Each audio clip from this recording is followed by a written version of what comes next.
Monseigneur Charrier, vous êtes évêque de Tulle, vous êtes aussi membre du conseil permanent. Vous avez cet après-midi apporté une contribution, le dossier de l'avenir des communautés religieuses. Qu'est-ce qui a un petit peu motivé cette question sur l'avenir des communautés religieuses?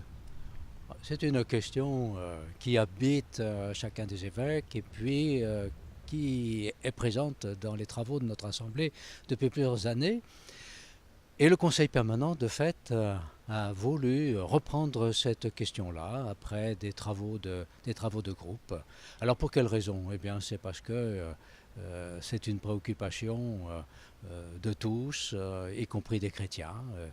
Comment on va faire demain, sachant que les prêtres sont en nombre moindre aujourd'hui, sachant que les chrétiens sont attendus dans notre société, sachant que nous avons de fait un message qui est bon pour les uns et pour les autres, et puis qui est bon pour notre société.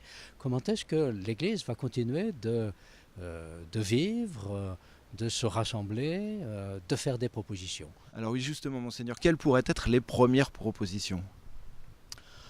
Alors les premières propositions, elles sont déjà là, hein. C'est d'abord de redéployer aussi tous ceux qui travaillent à faire vivre l'Église.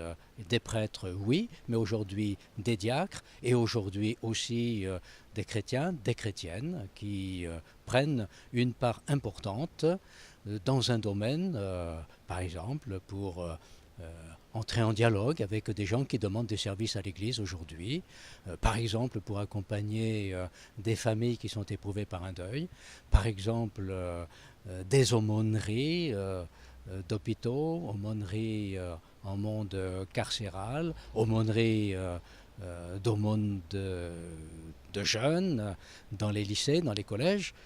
Voilà, donc de fait, c'est déjà là une réalité présente. La vie de l'Église repose aujourd'hui sur un grand nombre de personnes. Monseigneur 23, en ouverture de cette assemblée plénière, a lu la lettre des évêques irakiens à l'Église de France. Vous-même, dans votre diocèse, vous allez lire ces lettres à vos fidèles?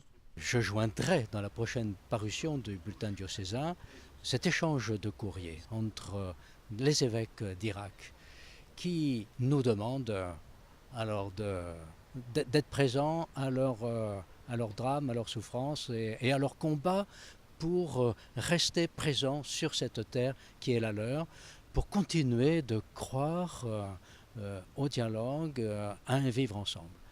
Et puis bien sûr, la lettre que leur a adressée le cardinal 23, c'est une lettre au nom des catholiques, de tous les catholiques de France. C'est une lettre pour nous inviter les uns et les autres à la prière, à la connaissance plus grande de ces chrétiens qui vivent en terre d'islam, mais qui sont là depuis les premiers siècles et qui ont quelque chose aussi à apporter à cette société qui présentement se déchire, mais qui devra bien se reconstruire.